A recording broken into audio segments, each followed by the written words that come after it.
Welcome to this replay of one of the sessions from the Council of Competitive Intelligence Fellows 2022 Summit, Foresight Now, Harness the Future. We would like to thank our gold sponsors, Aurora WDC, Crayon, and Tyson Hines for their support. We would also like to thank our executive sponsors, the Business Intelligence Source, Commentelli, and Knowledge Inform. Please enjoy this session replay.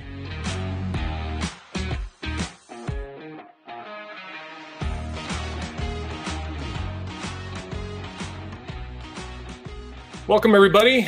My name is Eric Johnson, and I'll be moderating today's discussion with Terry Thiel. Terry is the author of Our Fourth Age, and a longtime friend of mine and friend of the competitive intelligence profession. Terry's going to be telling us a little bit about our ethical future. Meet my friend, Terry Vernon Thiel, everybody. Terry Thiel's been a cold warrior and a corporate lawyer. He now consults and teaches strategic planning.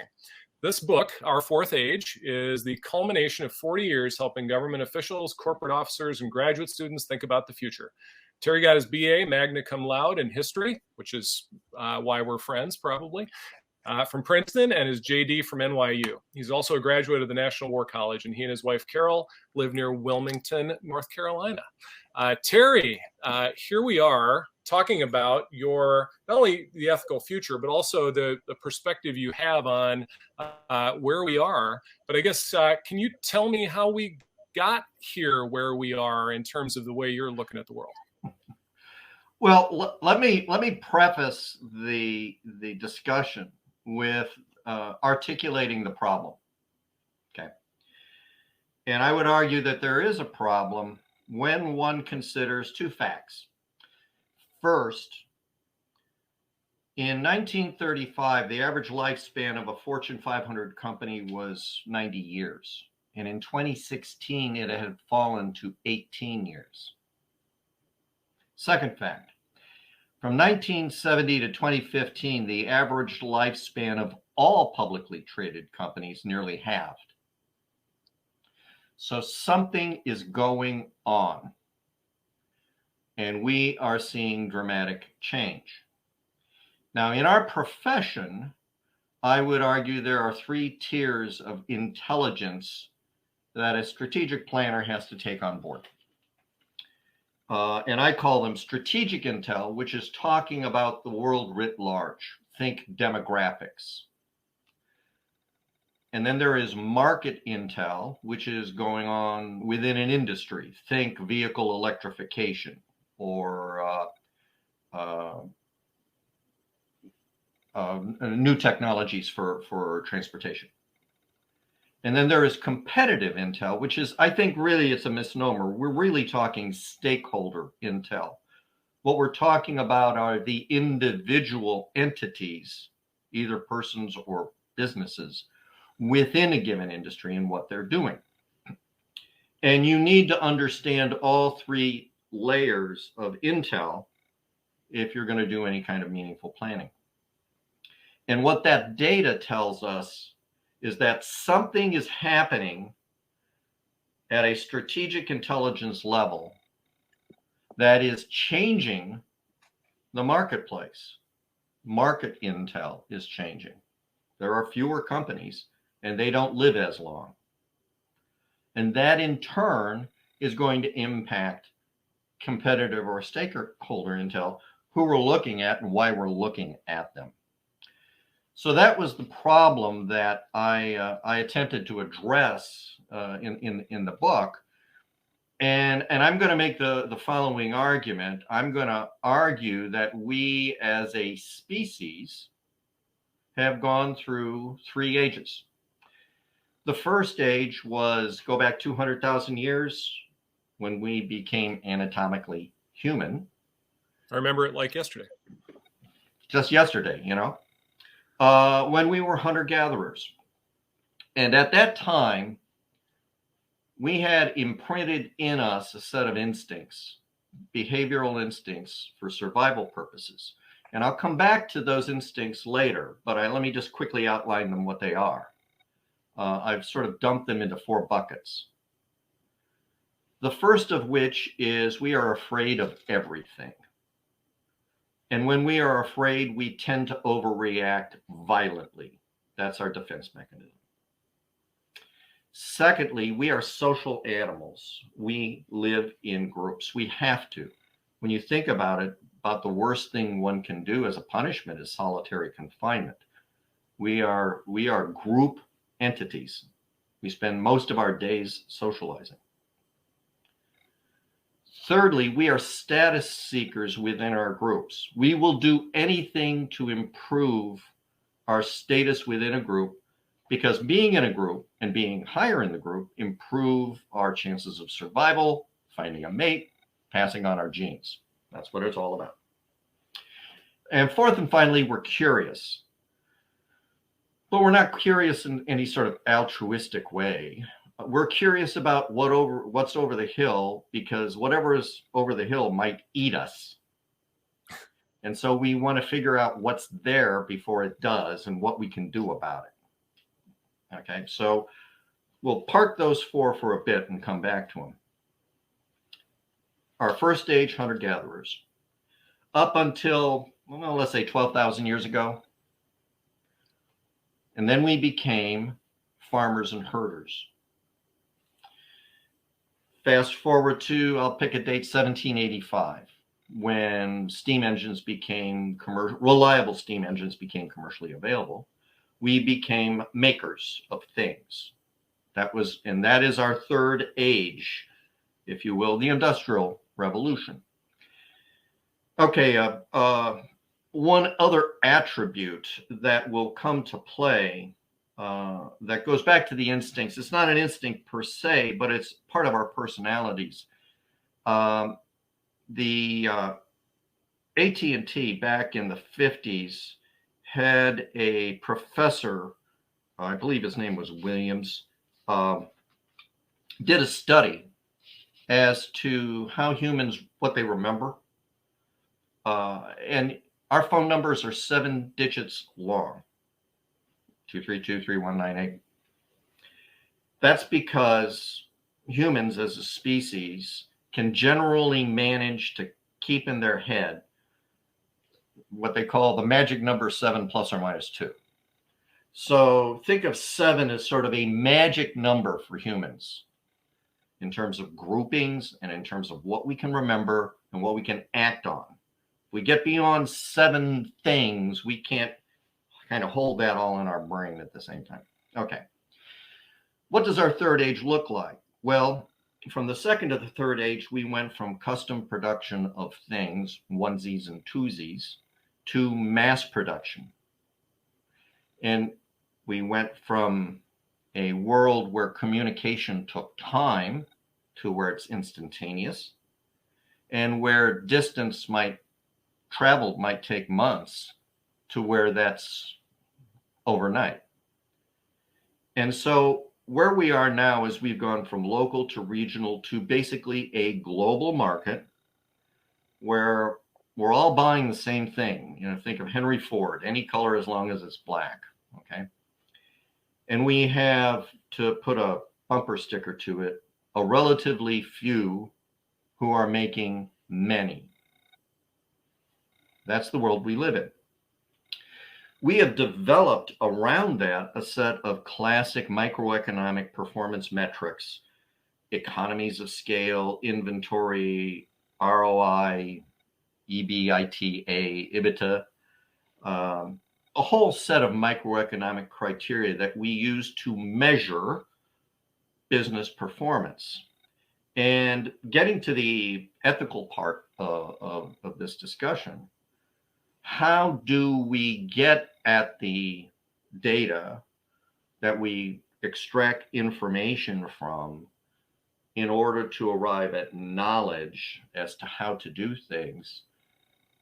How do we do that ethically in this third age of mass production? Well, we've developed, and the folks who are listening, a set of classic practitioner tools, criteria, constraints as to how to do that process ethically. which is an interesting word because I would argue that ethics is not an absolute, it's a cultural norm. And it may vary from culture to culture as to what is considered ethical or unethical, but we'll set that definitional piece aside. That's how we've got to where we are today. Now, the question is, where are we going next? And I would argue we are on the cusp of what I've called the fourth age, which is a confluence of massive technological disruption and societal disruption. And I'll just briefly highlight what I mean. At the same time, we are seeing a whole range of disparate technologies that are becoming commercially viable. New materials, both at the macro, nano, and biological levels, synthetic biology, designing molecules. New manufacturing, specifically 3D printing. Now, 3D printing is expanding the number of materials that can be used in it. And in fact, it's getting to the point where they can replicate body tissue. They will soon be able to 3D print organs, 3D printing food. NASA's using 3D printers to build facilities on Mars and Moon for astronauts to live in. So you can 3D print just about anything out of just about anything. That's where it's going. And the other thing about 3D printing that people don't really focus on, but it revolutionizes design. Heretofore, everything that we made, you took with a block of something and you took stuff away to get at what was inside, which had some inherent limitations in terms of what it might look like. 3D printing turns design on its head. You build it from the inside out. And so you were able to design things in 3D printing world that are impossible to make with traditional manufacturing. Robotics, being able to mechanize what heretofore had been done with human labor. New information technology. We are witnessing the fire hose of global data that we are drowning in. 24/7, always on global communication, where we are not only pulling data, but speaking to people every place, everywhere, all the time, constantly. And I would argue we're looking at a future of cheap, ubiquitous, off-grid energy. It's not fashionable to talk about it, but actually, the evolution of nuclear fission technology has been dramatic. When we think of fission, we think of this sort of blurry, black and white, grainy 1950s movie serial of something blowing up over there, with the big dome and the cooling towers. Well, actually, they're developing small fission reactors that don't generate toxic waste and are safe and can be transported. And also, you can stick one in the basement of your hospital. And not only are they transportable and safe, but then you can take them and I'll stack 3 or 4 together to increase the output. Nuclear fission is truly a viable alternative for the future. People just can't get past their headset on it. And we'll get back to knowledge in a minute. Fusion, I would argue there are at least a dozen different startups out there, as well as major globals, who are working on cracking the nuclear fusion challenge And it only takes one to figure it out. And if one of these new approaches to fusion kicks in, we have cheap, ubiquitous off-grid energy forever. And then, of course, there are renewables. But the point is, energy isn't going to be the issue that it's been in the past.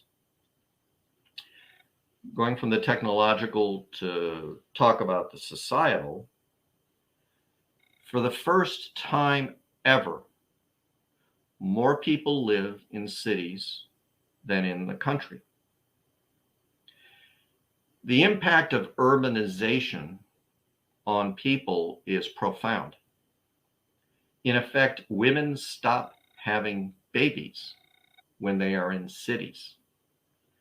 Historically, back 200,000 years, you had as many children as you could put out because you needed farmhands.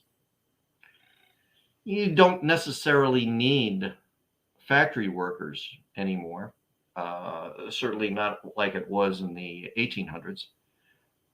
And when women are presented with better education and better health care, the birth rates go down.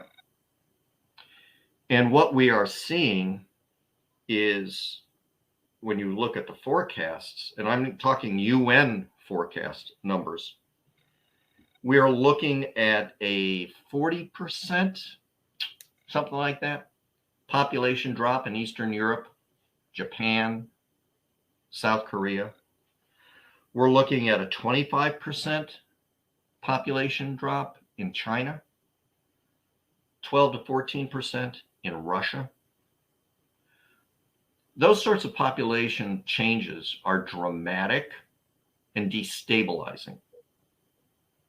At the same time, 95% of the UN's global population growth forecast to the end of the century is Africa. And I want to say Nigeria's population is increasing by, what was it? What was the number for Nigeria?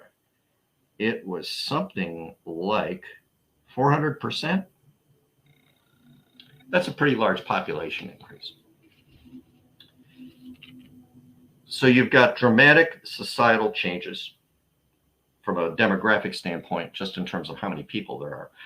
Oh, by the way, because of cultural and political reasons, both China and India have pre-selected male over female babies, such that in our immediate future, there are 25 million Chinese men for which there are no Chinese women. And in India, I want to say the number is closer to 80 million Indian men for which there are no Indian women. So if we're talking about unrequited testosterone, there's a lot of political instability that will grow out of that. We're also seeing societal disruptions, if you will, born of the experiences of generations with technology. And these changes, for the first time ever, a child today, well, let me back up.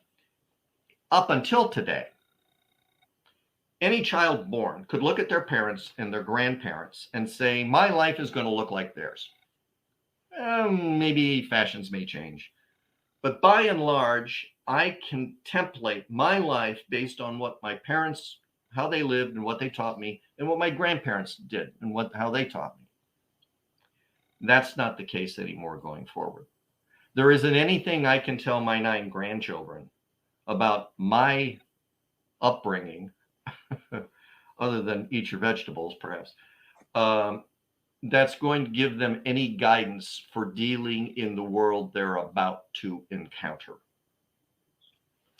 So in terms of the potential for chaos, arguably it's rather dramatic.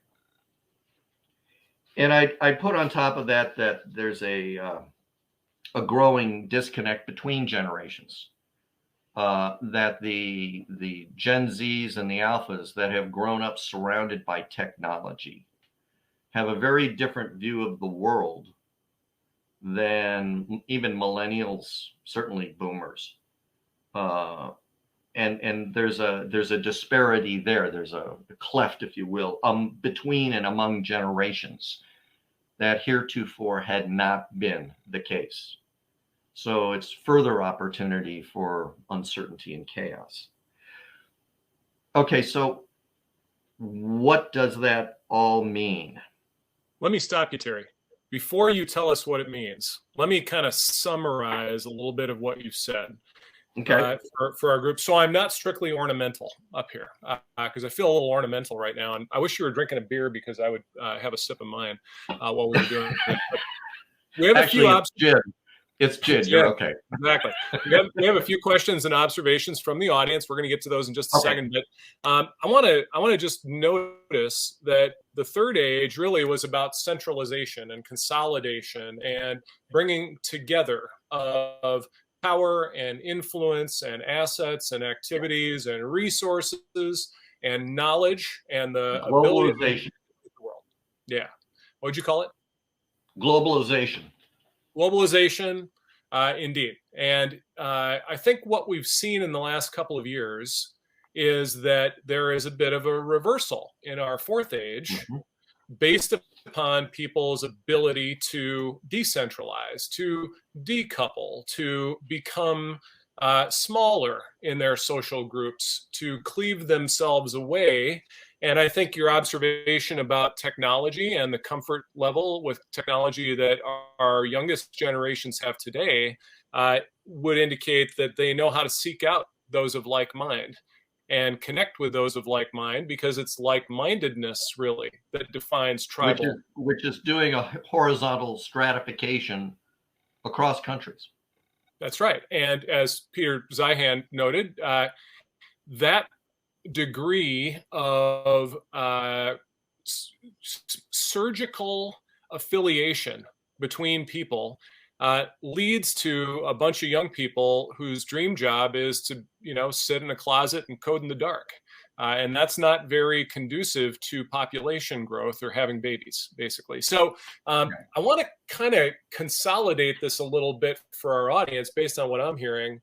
There is a reversal in many ways from this globalized, centrally controlled and directed society, and maybe the ethical accoutrement that accompany that centralization and concentration of power, and now the decentralization. And I would even, go back to your observation around the cultural context of ethics.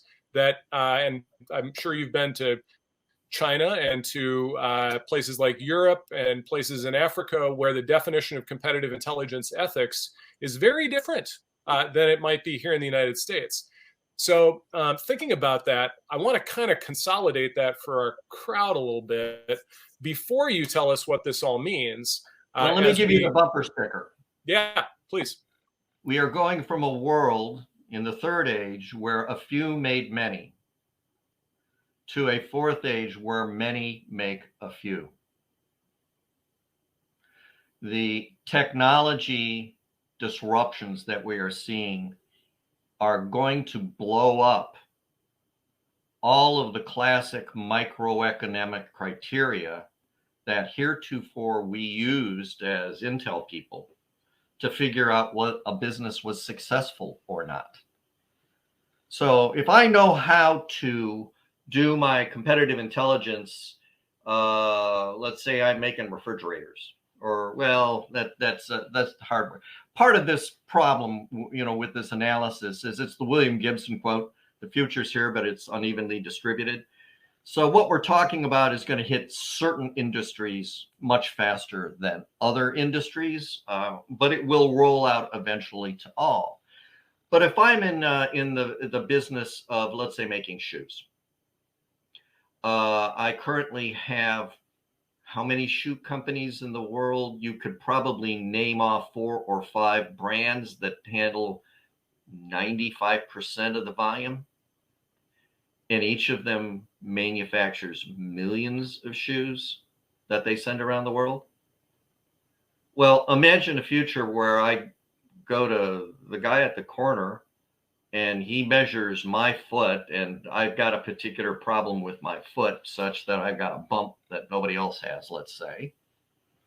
And he measures my feet, and with his 3D printing technology and availability to materials, he's able to customize a shoe in my color, my design that matches my foot, that he can get me by close of business.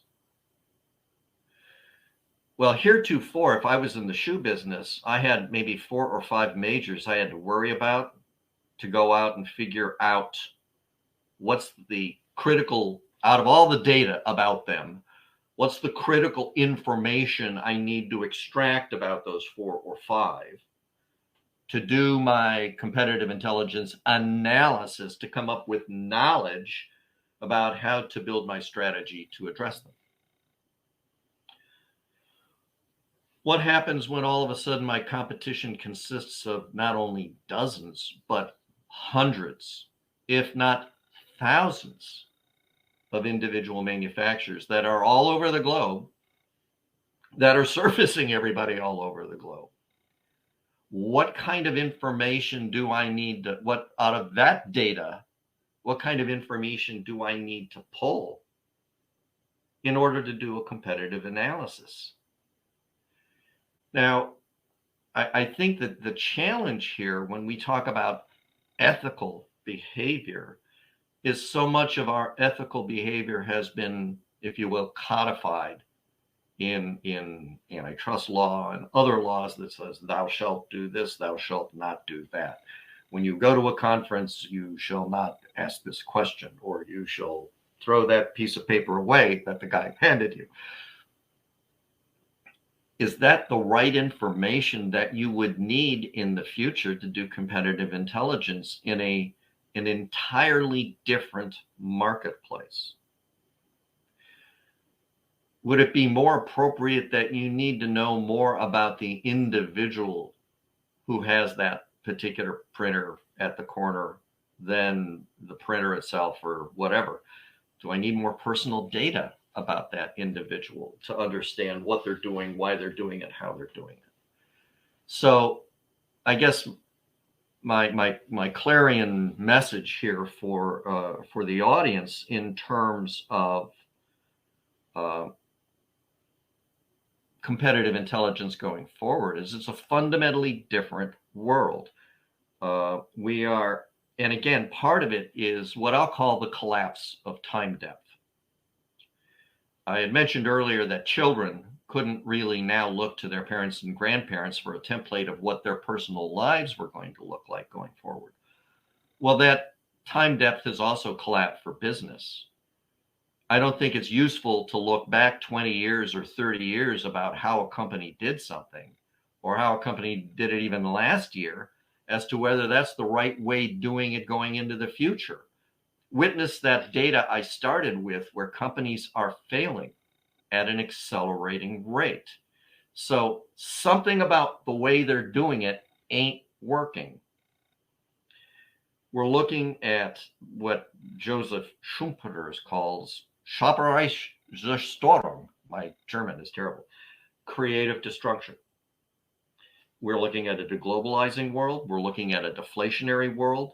We are going from backwards, to your point, from global mass to local custom production. And the criteria that you need to analyze competitive intelligence from strategic to market to competitive has fundamentally changed. I got a cautionary tale on this. It's one of these things that after the fact you go, wait, I'm going to go back 25 years to when I worked for, 25 years ago, I worked for AB Electrolux. And at the time, they were much more of a conglomerate than they are today. And they owned a kitchen cabinet company. They sold kitchen cabinets. Who'd have thought? To go along with their appliances. So we did a market analysis of who else was selling kitchen cabinets and how to compete against them. So you had the big box stores, you had the custom stores, there were a couple of variants in there, but we did this detailed market analysis. There's something wrong, and we couldn't figure out what it was. And we went back and looked at it again, and we had missed a group. We missed Bubba. Bubba worked out of his pickup truck. And somebody was building a house locally and would ask, I need cabinets. Bubba would show up and he would build customized cabinets for whomever. And Bubba got paid in cash with a 6-pack of beer. He didn't know what an ROI was or care. All Bubba needed was enough cash to buy another keg of nails and another 6-pack of beer. Right. And of course, AB Electrolux had a threshold ROI rate that we had to meet. And we all of a sudden discovered that we couldn't compete against Bubba. And so Electrolux wound up divesting the cabinet company. That example, though, in a way, is the future. Bubba was doing it with cabinets. 3D printing, along with those other technologies and new materials and robotics, are, if you will, democratizing manufacture, such that you don't mention that part of morality of all of this is the legal aspect, the laws that get written. Well, the ugly truth is that most people in charge don't know what the hell they're doing. And in order to demonstrate that, I cite a book by Hans Rosling. The gentleman passed away a couple of years ago. Factfulness, 10 Reasons We're Wrong About the World. And what Mr. Rosling had done in the preceding years is he was concerned, and a Swede, of course, the Swedes are always, I'm concerned about everything. He was concerned about what he saw to be so many people having the facts of the world wrong. So he originally went in 2015 to Davos, and he asked the 1,000 attendees at Davos 3 questions with 3 optional answers for each of the questions. He then subsequently went out in 2017 in 14 different countries, and he surveyed 12,000 people with 13 questions, 3 optional answers for each.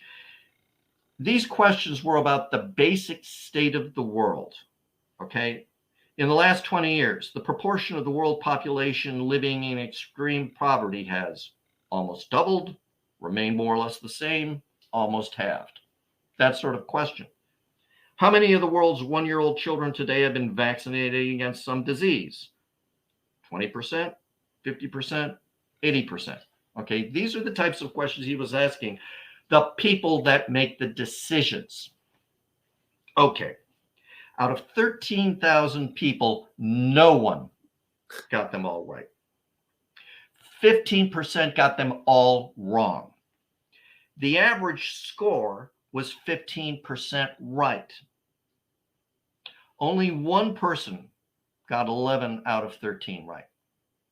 Now, the point he made was, you got a choice of A, B, and C. If I had given a troop of monkeys the test, they would have scored 33%. We got beaten out by a troop of monkeys at 15%. Right. And these aren't, this is our perfumed elite. Okay. I'm going to read you what Rosling wrote as his conclusion, if I may.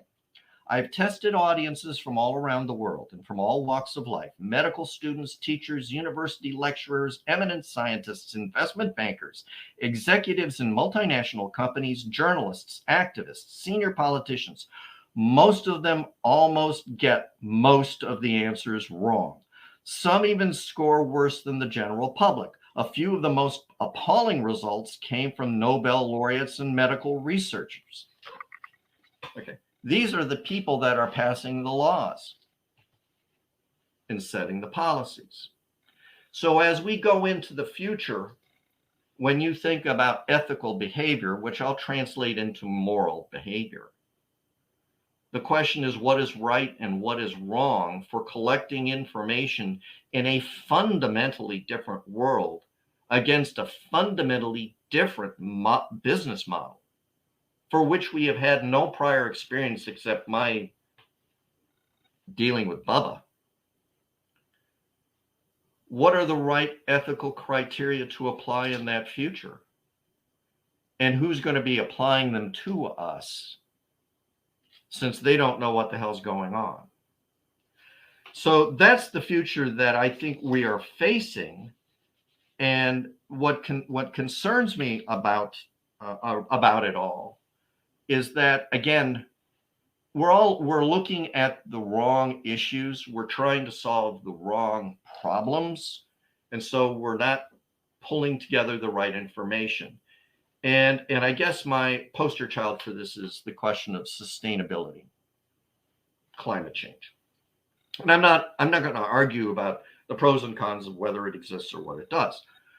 The point I'm making is that virtually all of the dialogue around solving climate change is predicated upon an assumption built into the debate that we are looking at a third age Henry Ford mass production economic model going off into the future. And how do we crank that down? I don't think that's the future we're going to be encountering. It's not a few making many, it's many making a few.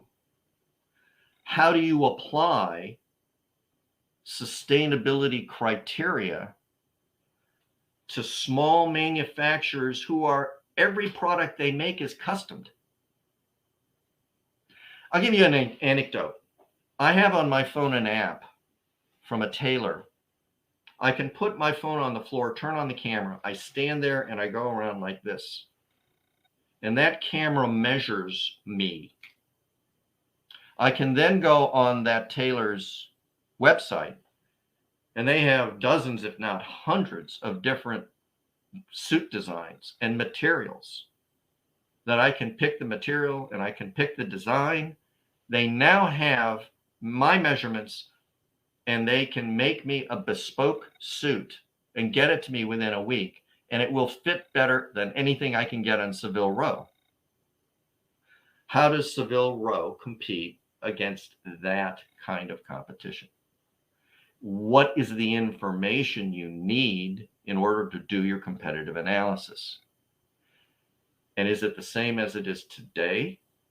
And what are the boundaries around collection and selection that will fit that new world? I don't know the answer. My personal concern is that we are going to need more information about personalities, about individuals, because they are going to be the people running these smaller businesses than heretofore had been the case.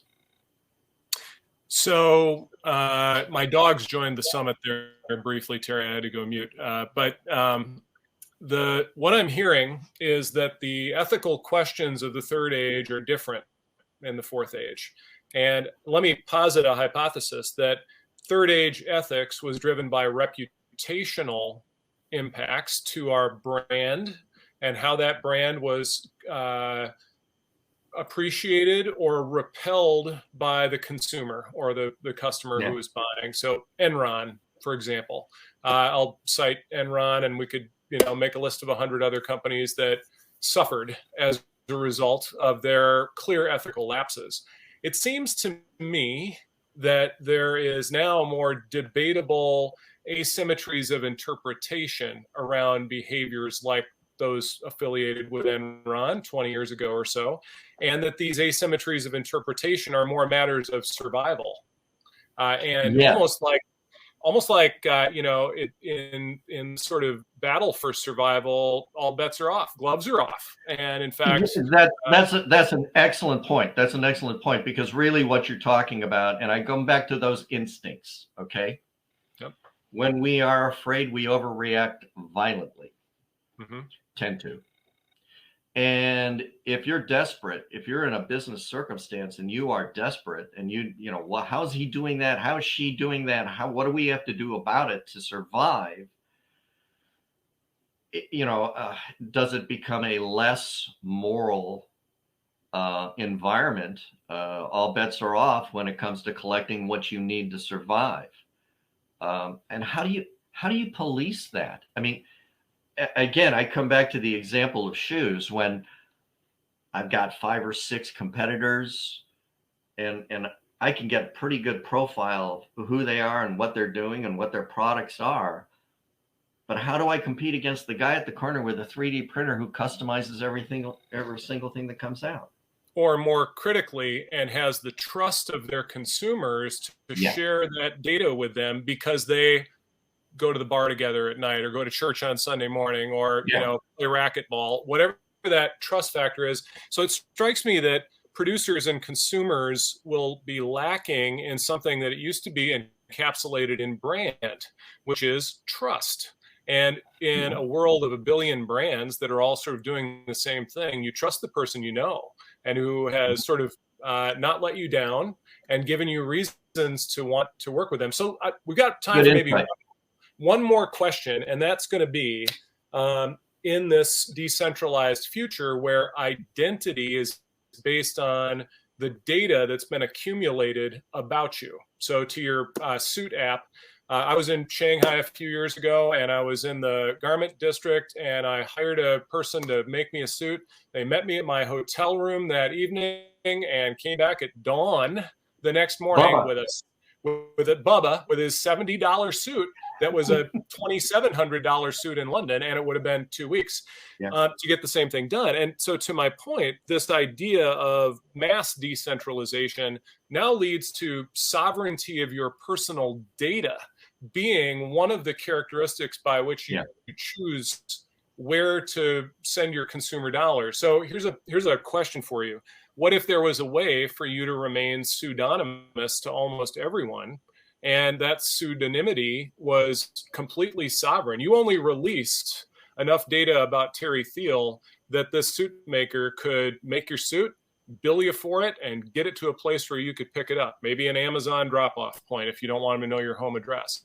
That level of personal sovereignty over our own data is inevitable, isn't it? And isn't that a yes, and take the other extreme, which is traditional market data about what are the unwashed masses doing, what do they want as a group.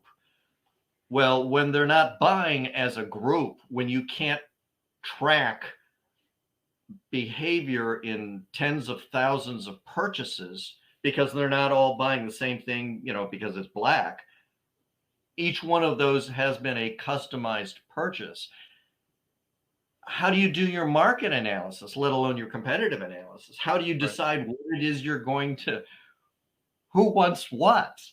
I wish I had the answer. I could make $1 billion with it, but I'm just posing the question. But I think it turns on its head how we think about moral behavior and ethical behavior, because it turns on its head the data that I think we have to look at. Now, I don't want to sound like a Jeremiah here that the world's coming to an end. It's not going to happen today, probably not tomorrow, but maybe by Monday.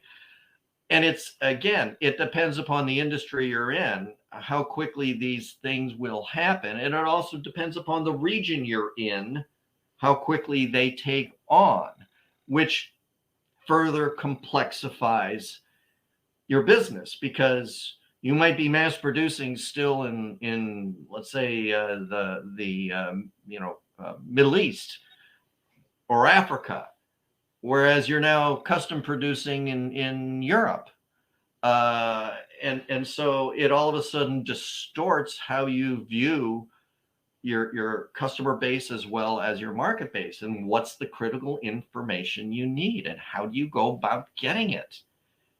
And ensuring that the source of that critical information is happy with you getting it. And also that it complies with whatever the third-party laws and regulations are in your particular area that are written by people who are oblivious to this change. Right. Terry, I can't believe it, but we're out of time, my man. That 45 minutes flew by in a blink. After we leave here, because my comments are turned off, I can't get them to turn on. Somebody put a link to Terry's Our Fourth Age book on Amazon into the comments. Terry, final word. Obviously, reach out to you on LinkedIn. You've got a very distinctive spelling, Thiele. So connect with Terry on LinkedIn. Any other final messages you want to give our audience before we call it quits for today? Run away. No. That's enough. Thank you, Terry, and thank you, everybody, CI Fellows Summit audience goers. It's been a real treat, and we'll see you in the next session coming up in a few minutes.